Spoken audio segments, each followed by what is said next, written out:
تمہیں شرم نہیں آتی؟ اہل سنت کے سٹیج پہ رافضیت پھیلاتے رہتے ہو۔ کسی بندے کے پاس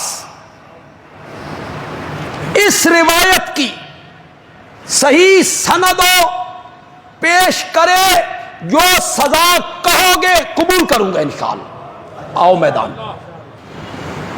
حضرت صدیق اکبر رضی اللہ تعالی عنہ، امت میں ان سے بڑا کون؟ کون ہے ان سے بڑا امت؟ میرے آقا کہتے ہیں ابو بکر سب سے افضل، افضل الناس بعد الانبیاء۔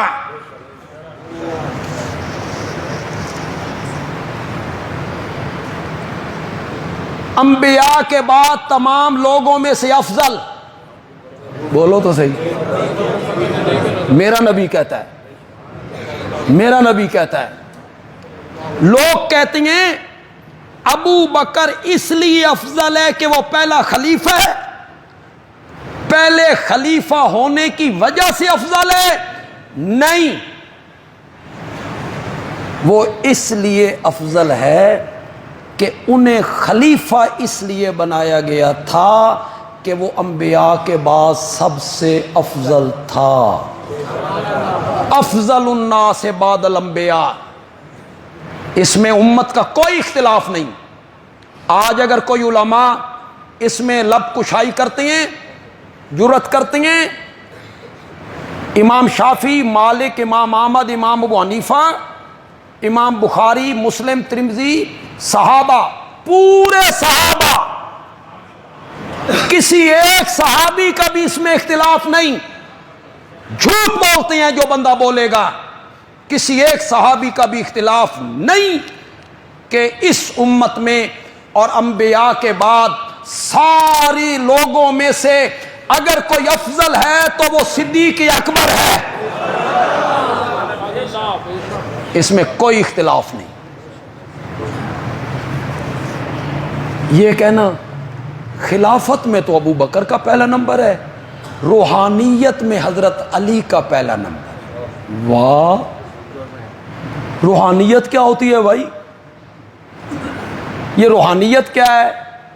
کسے آپ روحانیت کہتے ہیں جناب؟ کسے روحانیت کہتے ہیں؟ روحانیت میں حضرت علی رضی اللہ تعالیٰ عنہ کا پہلا نمبر ہے، خلافت میں ان کا پہلا نمبر ہے۔ روحانیت ہو، باطنیت ہو، علمیت ہو، ہر معاملے میں ابو بکر کا پہلا نمبر ہے۔ ابو بکر سب سے افضل ہے۔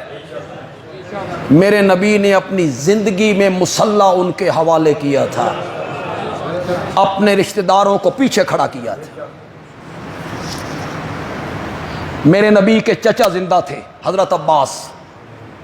میرے نبی کے چچا زاد بھائی زندہ تھے، حضرت عبداللہ، حضرت فضل، حضرت عبید اللہ۔ حضرت علی کے بڑے بھائی عقیل زندہ تھے، میرے نبی کے چچا زاد بھائی ہیں۔ خود حضرت علی موجود ہیں، میرے نبی کے داماد بھی ہیں، چچا زاد بھائی بھی ہیں۔ حضرت حسن موجود، حضرت حسین موجود، حضرت عباس موجود، ان کی اولاد موجود، حضرت علی موجود، ان کے بھائی موجود۔ میرے نبی نے کہا میرے گھر والے پیچھے ہوں گے، ابو بکر آگے ہوگا۔ آج ہمارا نعت خان اور ہمارا خطیب منبر پہ بیٹھ کے کہتا ہے وہ گھر والے ہیں اور وہ در والے، اور آگے قوم پڑھی پڑھائی کہتی ہے سبحان اللہ جی، وہ گھر والے ہیں اور وہ در والے۔ صرف وہ گھر والے ہیں؟ حضرت علی رضی اللہ تعالیٰ عنہ، حضرت سیدہ فاطمہ رضی اللہ تعالیٰ عنہ، حضرت حسن رضی اللہ تعالیٰ عنہ، حضرت حسین رضی اللہ تعالیٰ عنہ، صرف یہ گھر والے ہیں؟ تمہیں کس نے سنی بنایا ہے؟ تم کس طرح دعویٰ کرتے ہو کہ تم اہل سنت ہو؟ اہل سنت ہو کر یہ باتیں کرتے ہو؟ صرف یہ چار بندے گھر والے ہیں؟ کیا میرے نبی کا چچا حضرت عباس گھر والا نہیں ہے؟ حضرت عباس کے بیٹے گھر والے نہیں ہیں حضرت علی کے بھائی، گھر والے نہیں ہیں میرے نبی کی باقی 3 بیٹیاں، گھر والے نہیں ہیں حضرت علی رضی اللہ تعالی عنہ میرے نبی کے اکیلے داماد ہیں، عثمان دوہرا داماد ہے۔ تمہیں شرم نہیں آتی؟ اہل سنت کے سٹیج پہ رافضیت پھیلاتے رہتے ہو، رافضیوں والی زبان بولتے ہو اہل سنت کے سٹیج پر۔ حضرت عثمان کے گھر میرے نبی کی کتنی بیٹیاں ہیں؟ زور سے بولو۔ تم تو سنی ہو، انہوں نے تو مانی ایک، وہ جو کچھ کرتے رہے ہمارا ان سے کوئی سروکار ہی نہیں۔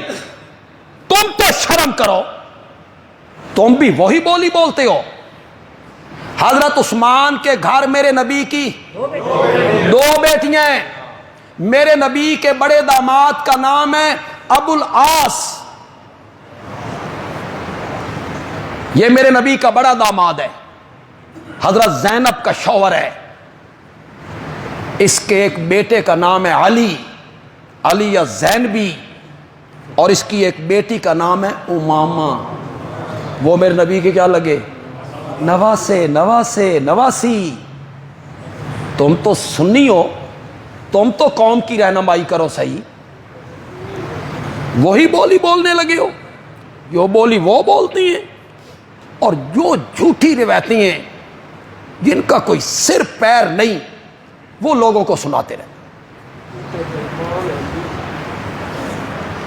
حضرت حسین اور عبداللہ ابن عمر کی لڑائی ہو گئی، حضرت حسین آکھا تو تے ساڈے ابے دا نوکر ہے، تو تے ساڈے گھر دا نوکر ہے۔ اب امانت دیانت سے کہو یہ حضرت حسین کی زبان ہے؟ شرم نہیں آتی تمہیں؟ حضرت حسین اس طرح بولتے تھے؟ یہ ان کی زبان ہے؟ ان کی زبان تو بڑی پاکیزہ زبان ہے، بڑی مقدس زبان، یہ زبان ہے تسی ساڈے گھر دے نوکر ہو۔